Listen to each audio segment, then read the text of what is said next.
பட்டினியா கிடந்தாலும் பிள்ளைக்கு பால் கொடுப்பா.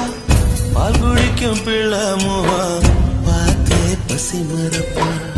இளவட்டம் வான பின்னும் எண்ணெய் தேச்சு குளிக்க வைப்பா.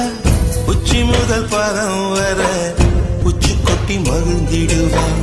நெஞ்சிலே நடக்க வைப்பா, மேலாவ பிடிக்க வைப்பா. பிஞ்சு விரல் நகம் கடிப்பா, பிள்ளையற்று சோறு தின்பா. பல்லு முளைக்க நெல்லு முனையா மெல்ல மெல்லதான் கீறி விடுவா. பல்லு முளைக்க நெல்லு முனையா